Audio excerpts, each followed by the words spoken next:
Good morning, you're watching Honorable TV's Morning Pulse. The centre has issued a fresh directive stating that the national song of India, Vande Mataram, must be played before the national anthem, Jana Gana Mana, at all government events as well as in schools. In the new rules issued by the Home Ministry, all persons are required to stand when Vande Mataram is played. The national song must now also be played at civilian awards ceremonies like the Padma Awards and all other events attended by the President during their arrival and departure. It will also be played in public spaces like cinema halls, though standing up is not mandatory in this instance, and all 6 stanzas, including the 4 removed by the Congress in 1937, will be played. However, IMIM has opposed this move. Let's hear some political reactions. House के अंदर आज हमें ऐसा कोई भी काम नहीं दिखा जो मुंबई के लोगों के भलाई के लिए हो सके। यहाँ सिर्फ शक्ति प्रदर्शन हुआ और वंदे मातरम राष्ट्रगीत की जगह, राष्ट्रीय गान की जगह वंदे मातरम पढ़ाया जाएगा, इसका निषेध करते हैं। कंपलसरी कर दिया गया है कि खड़े होना है आपको, अगर वंदे मातरम केंद्र सरकार की तरफ से, आप क्या कहना चाहेंगे इसका? ये गलत है। ऐसे कानून क्यों बनाए जा रहे हैं जो जरूरी नहीं है। हम लोग हाउस में चुन के दिए गए हैं लोगों के काम के लिए।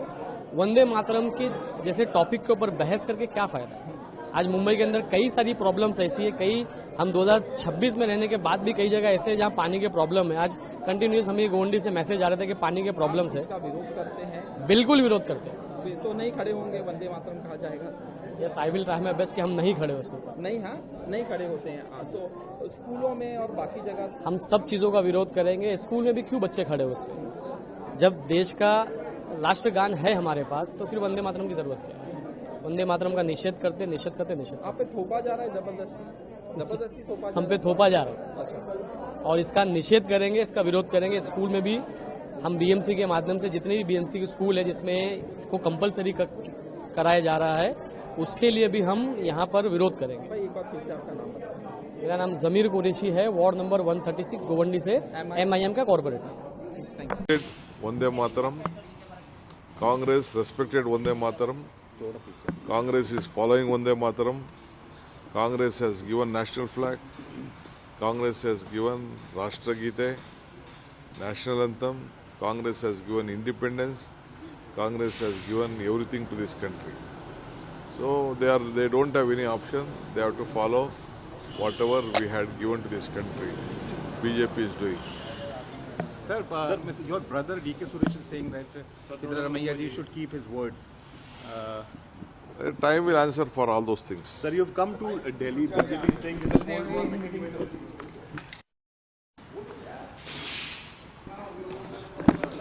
देशवासियों, यशस्वी प्रधानमंत्री के नेतृत्व में गृह मंत्रालय द्वारा अब जनगण मन के पहले वंदे मातरम के 6 छंदों का ससम्मान गाने का जो निर्णय किया गया है वो मैं उसका न केवल अनुमोदन करता हूं बल्कि आनंद के साथ इस बात का एहसास करते हैं कि हमारे प्रधानमंत्री द्वारा लिए गए इस निर्णय से पूरा देश अपने साथ उन सारे अमर शहीद बलिदानियों को स्मरण करेगा जिनने आजादी के पहले वंदे मातरम के बलबूते पर अपना सर्वस्व बलिदान किया। हम सबके लिए सौभाग्य की बात है माननीय प्रधानमंत्री ने जो ये निर्णय लिया है कि हम अपने पूरे वंदे मातरम को गाएंगे। अपनी सरकार के इस निर्णय की साथ मध्य प्रदेश सरकार भी खड़ी है और हम अपने राज्य के अंदर तुरंत इसको लागू करने का निर्णय कर रहे हैं। मेरी अपनी ओर से एक बार फिर माननीय प्रधानमंत्री जी को बधाई। In some good news, Mete and Kuki players shared the football field for the first time since the outbreak of ethnic violence in May 2023 during the first Foothills Football Championships held at New Kaithal, Manvi, marking what officials described as confidence-building step amid prolonged tensions in Manipur. The 4-day tournament, organized from February 9 to 12 under Operation Sadbhavna, aimed at strengthening inter-community ties through sports. A total of 13 teams participated in the knockout format championships, including 8 Naga teams, 3 Mete teams and 2 Kuki teams. 13 matches, including the final, were played during the event. Despite the prevailing socio-political challenges in the state, the championship witnessed participation across communities and concluded without any untoward incident. Officials said the initiative was conceptualized to provide a neutral platform where youth from different communities could interact, compete and gradually rebuild trust. The final match was played between New Kaithal Manvi Part 2 Team B Maite and Haibung FC Kuki. New Kaithal Manvi Part 2 Team B emerged victorious with a 5-2 win. The tournament was organized by the Sam Rifles as part of its civic reception. The Minister of External Affairs on Thursday clarified that the recent amendments made in the United States fact sheet on the framework for the India-US interim trade agreement reflect the shared understandings on the matter between the two countries. Addressing a weekly media briefing, MEA official spokesperson Randhir Jaiswal, when asked about changes made in the White House fact sheet on the deal, said that the joint statement on the framework for the interim agreement remains the basis of mutual understanding between the two sides. The clarification comes amid reports highlighting revisions in the US document, which earlier had contrasted with the statement released by the Indian side. The White House, in its updated fact sheet released a day after the initial document, softened several key assertions regarding India's commitments on purchases, tariffs, and digital trade.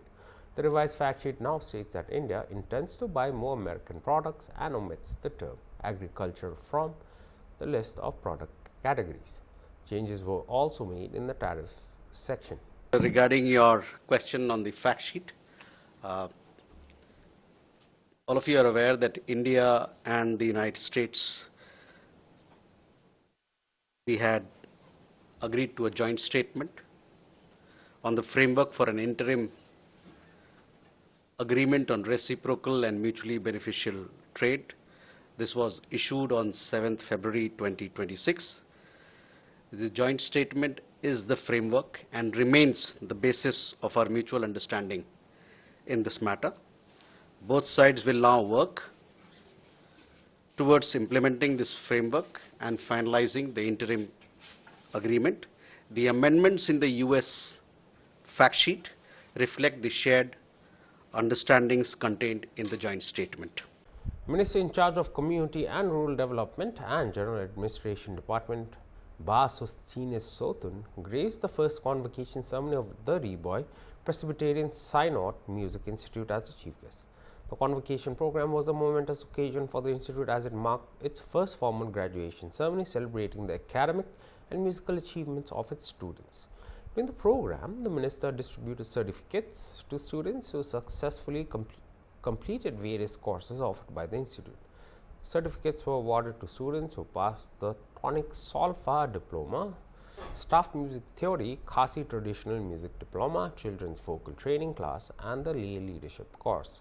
The event highlighted the institute's commitment to nurturing musical excellence and promoting Khasi traditional music alongside formal music. Music,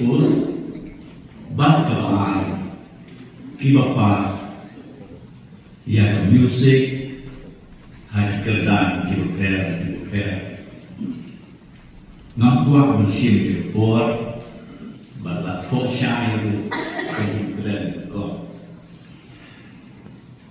The Hinray na snowshinan, that means snowshinan, that the Dindon Ka, young tremendous in the same in both conspiracy, but come kerpang, ya Dindon yung Shri Sustenance Soto. Belum MA pikiran konsekvensi, but iba long minister jom kastir peduli iba batru ya isim artis secretary administration and general administration nanti yo kedi isim pun kong nagum tayo fiusa di yang tingkat ni sinot dekudisibun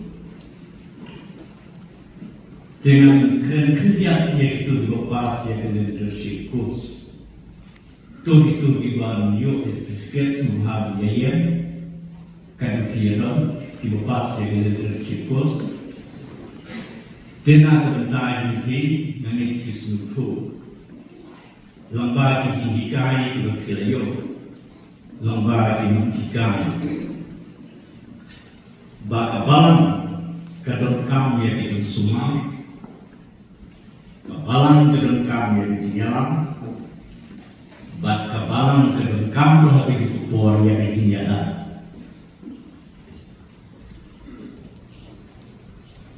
kan usaha kebawahan good as simple. Yet way back, kalau don't come na kata kiri. Ngakwa baka thong kiri. Bakila benyala. Hagalian insan ke kenyang se ke spiritual growth. Hapo kabalang. Kadau on. Leading the self is the most difficult part. Ban yalang mirade kalong kabate. Ban yalang mirade, ban sumar mirade, kalong kadang kam na kabita yuki habakidon. Banyara na kabita kibipang.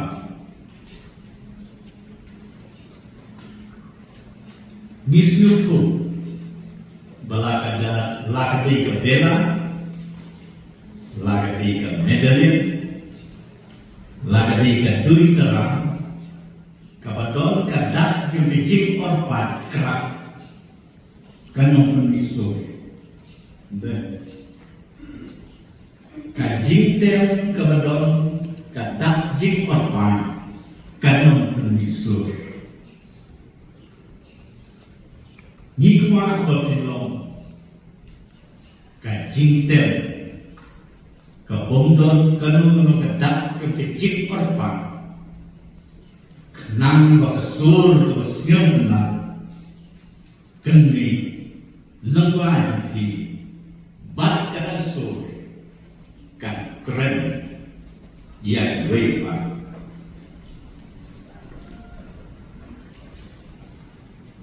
nangit kirayo katokat ne pijikan habijing ide berpijinga ai keselok counseling habijing ide berpijinga tim tegum lay habijing ide berkarkop sensya bawang habijing ide berpijinga lap kebemarna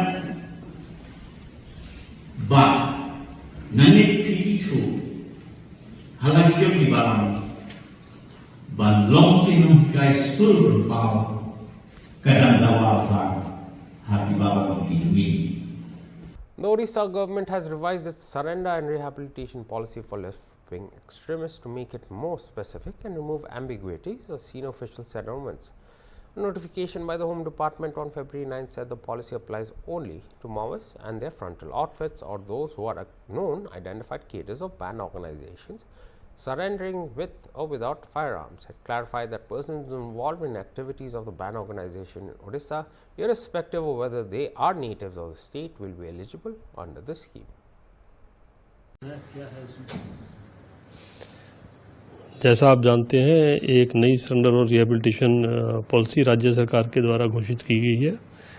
ये एक बहुत विस्तृत योजना है और इसमें जो financial assistance दी गई है वो वर्धित आकार में दी गई है। जो पहले की योजना थी उसमें उससे अधिक पैसा इसमें दिया गया है। मैं कह सकता हूं कि आज की तारीख में ये देश में सर्वश्रेष्ठ रिहेबिलिटेशन एवं सरेंडर पॉलिसी है जिसे किसी राज्य सरकार ने घोषित किया है। इस पॉलिसी के जरिए राज्य सरकार की और उड़ीसा पुलिस की ये कोशिश है कि जितने भी व्यक्ति माओवादी से ग्रस्त होकर हिंसा में संश्लिप्त हैं वो हिंसा को छोड़कर मुख्य स्रोत में शामिल हों और मुख्य स्रोत में शामिल होने के बाद वो एक सम्मानजनक जीवन बिता पाएँ, इसकी सारी व्यवस्था इस सरेंडर पॉलिसी में करी गई है। मैं आपके द्वारा सभी माओवादी को जो उड़ीसा में कहीं भी उपस्थित हैं उनको अपील करता हूं कि राज्य सरकार की नई योजना को वो ग्रहण करें और हिंसा का रास्ता त्याग करके वो मुख्य स्रोत में शामिल हों।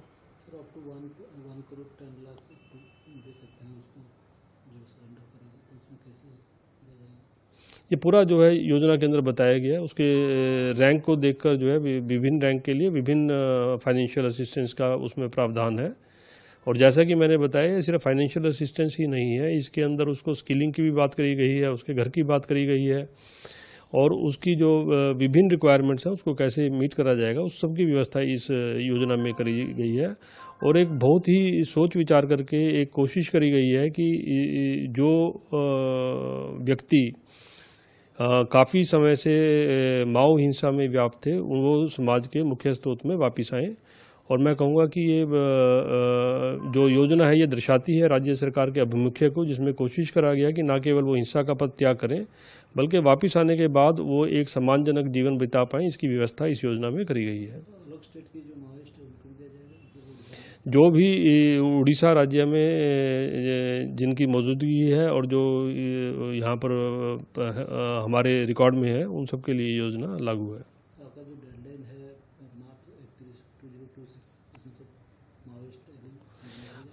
मैं कह सकता हूँ कि उड़ीसा पुलिस को एक लंबे समय में काफ़ी सफलता मिली है माओवादी का जो आतंक था उसको ख़त्म करने में। अब कुछ ही लोग जो है कुछ पैचेज में बचे हैं और हमारी पूरी कोशिश है कि 31 मार्च का जो तारीख निर्धारित करी गई है उससे पहले हम अपना लक्ष्य पूर्ण कर सकें। कंधमाल के अंदर कुछ नक्सलवादियों की मौजूदगी हमारे संज्ञान में है, उसको छोड़ के बरगढ़ बलांगीर एक्सिस में भी कुछ हमें नज़र आ रहे हैं। और जैसा कि मैंने कहा कि उड़ीसा पुलिस की पूरी कोशिश है इन सबको मुख्य धारा में वापस लाया जाए। हाँ, जो भी हमें लॉ के अंदर। Actor Rajpal Yadav, who is in Tihar jail in a ₹9 crore debt crore, will remain in prison as the Delhi High Court adjourned the hearing of his interim bail petition for now. The actor had borrowed ₹5 crore from Delhi-based Murali Projects Private Limited in 2010 for his directorial debut Ata Pata Lapata. However, after the film failed at the box office, Rajpal failed to return the money to the organization, leading to a court case. Bhaskar Upadhyay, counsel of the actor, said on Thursday they requested the court to meet Rajpal Yadav in jail and sought instructions from him. The court was adamant about his payment obligations, stating that they want the case to be heard on the basis of merit. They have filed bail applications on the basis of merit and are expecting a reply by Monday. Basically आज हमने इसमें adjournment sort किया था क्योंकि जो हमारी bail application file हुई है उसका रिप्लाई ऑपोजिट पार्टी ने किया नहीं था। तो हमने जनाब को ऑनरेबल कोर्ट को रिक्वेस्ट करी है इसके अंदर कि भी फर्दर हम राजपाल भाई साहब से अंदर जाके मिलेंगे भी और मिलके उनकी भी इंस्ट्रक्शन लेंगे, क्योंकि कोर्ट एडमेंट थी कि उनके जो पुराने अंडरटेकिंग्स या जो पुराना जो कुछ भी हुआ है कोर्ट में अब तक उसमें उनको जो पेमेंट्स देनी है उसके बारे में उनका क्या कहना है, because we want that our case must be heard on the basis of merits. ये मेरिट्स पे बात हो और मेरिट्स के ऊपर ही हमने ये बेल एप्लीकेशन भी फाइल की है। तो इसका मंडे को रिप्लाई आएगा, देखते हैं मंडे को क्या रिप्लाई करते हैं। सर, जो पिछली अंडरटेकिंग है उसके हिसाब से कितना पैसा अभी राजपाल यादव कोई रिटर्न में ऐसे कोई अंडरटेकिंग नहीं है। जो भाई साहब का भी जो मानना है उनका सिर्फ मानना ये है कि इस मूवी में उन्होंने इन्वेस्टमेंट करी थी, जो इन्वेस्टमेंट पर्पज से जो पैसे उन्होंने 5 करोड़ लगाए थे उन्होंने कभी इसको देने से मना नहीं किया है। अब जिस 5 करोड़ रुपए को उन्होंने लगाए थे उस 5 करोड़ के लिए आगे उनकी एक कंसेंट डिक्री हो गई। कंसेंट डिक्री के बाद वो एग्जीक्यूशन में चला गया। एग्जीक्यूशन में जाने के बाद उन्होंने पैसे लेने से मना कर दिया था। वो ऑर्डर शीट में भी आया हुआ है। इनके पास एक श्योरिटी उस टाइम आई थी पैसे देने के लिए, तो इन्होंने कहा कि नहीं, हम पैसा नहीं लेना चाहते क्योंकि ये ऑलरेडी इतने साल से लिंगर ऑन हो रहा है मैटर, तो आप इनको इन प्रिजन में भेज दें for the satisfaction of that decree. वो एग्जीक्यूशन पिटीशन में इनको 3 महीने की सजा हुई थी, आप सभी जानते हैं उनको, तो 3 महीने तो उन्होंने वो जेल में काट लिए।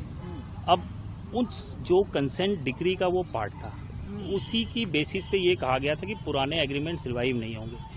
अब ये जो सजा हो रही है या ये जो केस चल रहा है ये उन पुराने एग्रीमेंट्स को लेकर के है जो 2012 के थे, क्योंकि वो पैरेलल प्रोसीडिंग चली रही थी। अब वही हमने कंटेंशन कोर्ट के सामने भी रखी थी इनिशियली। अब देखते हैं कोर्ट इसमें क्या मेरिट पे डिसाइड करती है। सर, बॉलीवुड से बहुत से लोगों ने ऐसा ट्वीट किया है कि उन्होंने अपनी तरफ से पूरी सहायता देने की कोशिश की है, चाहे सलमान खान हो, तमाम हस्तियों ने किया है। क्या ऐसा कुछ आपके पास फिगर है कि कितने लोगों ने पैसा दिया? या पैसे के बारे में मैं अभी कुछ नहीं कह सकता हूँ, क्योंकि वो उनका एक पारिवारिक मामला है। वो लोग हेल्प कर रहे हैं, लोग सपोर्ट कर रहे हैं, लोग कम से कम ये जानना चाहते हैं कि सच क्या है। सिर्फ अंडरटेकिंग के बेसिस पे सजा किसी को नहीं होनी चाहिए, हमारा ये मानना है। इसलिए हमने कोर्ट से भी ऑनरेबल यही रिक्वेस्ट करी है कि अगर पैसों की बात है तो हम इंस्ट्रक्शन जाके जेल के अंदर ले लेंगे। आज हमने उनसे बात करने की कोशिश की राजपाल भाई साहब से, बिकॉज इज इन जेल, वो हम बात हो नहीं पाई वहाँ पे। तो पर्सनली हम उनसे जाके मिलेंगे कि कोर्ट का यही स्टैंड है कि पुराने अंडरटेकिंग की वजह से ये पेमेंट वगैरह का क्या करना है, या हम इसको दें। फिर अगर देते हैं वो पैसे तो मेरिट्स पे फिर बात हमारी होगी नहीं, क्योंकि वो फिर एक अंडरटेकिंग की बात आ जाएगी कि आपकी सेटलमेंट है। और ये वो माया जाल जो पहले भी चला, सिर्फ 5 करोड़ रुपए, वो 11 बन गए। अब तक तो हम 2.5 करोड़ रुपए दे चुके हैं इस केस के अंदर। 1 करोड़ रुपए के आसपास हमारी रजिस्ट्री में जमा थी। 25 लाख का आज हम चेक और लेके आए हुए थे, जो हेल्प आ रहा है हमारी। हम कोर्ट को तो सारा डिपॉजिट करने को तैयार है, उसमें हमें कोई बहुत बड़ी प्रॉब्लम नहीं है। प्रॉब्लम सिर्फ इतनी है कि देखते हैं कोर्ट क्या डिसाइड करती है। मंडे को उनका रिप्लाई आ जाए, क्योंकि कोर्ट के सामने आज हमने फिलहाल बेल के लिए ही फिलहाल एडजमेंट सॉर्ट की थी, और बाकी सारा केस अब मंडे को ही इसके अंदर हम बता पाएंगे। तो एक बार रिप्लाई आ जाए। ये कुछ आइडिया नहीं है कितने लोगों ने पैसे भेजे हैं या किन किन लोगों ने जो कहा है? ये आइडिया अभी हमारे पास नहीं है, जब होगी हम आप लोग को बता देंगे। तो पैसे आ रहे हैं, यानी कि लोगों की हेल्प आ रही है।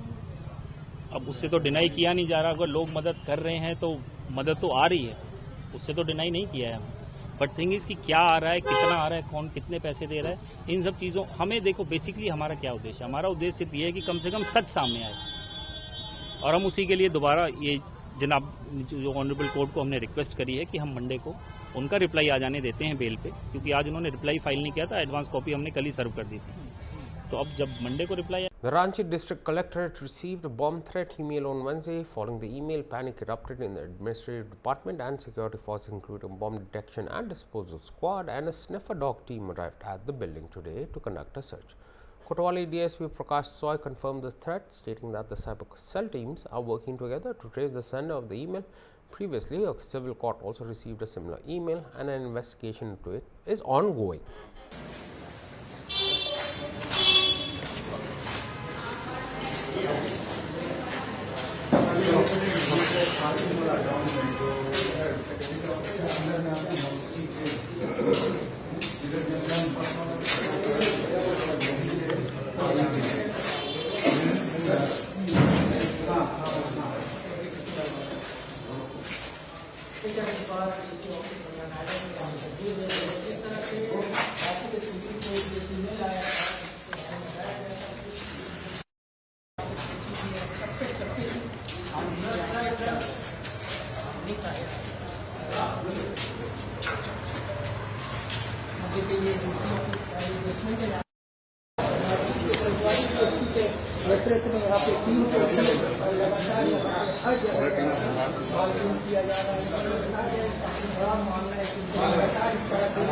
देखिए, कल एक मेल हम लोग को आया था कि कलेक्ट्रेट में बम रखे हुए हैं, ये इतना बजे कल ये उड़ जाएगा। तो उसी आलोक पे हम लोगों ने एक बीडी टीम और डॉग स्क्वाड को बुला के सभी ब्लॉक को, कलेक्ट्रेट का पार्किंग हो चाहे सभी फ्लोर का बिल्डिंग में, सभी को हम लोग चेक करवा रहे हैं। चाहे पुरानी गाड़ियाँ वगैरह भी पार्किंग में खड़ी उसको भी, चाहे गमला हो, सभी फ्लोर को।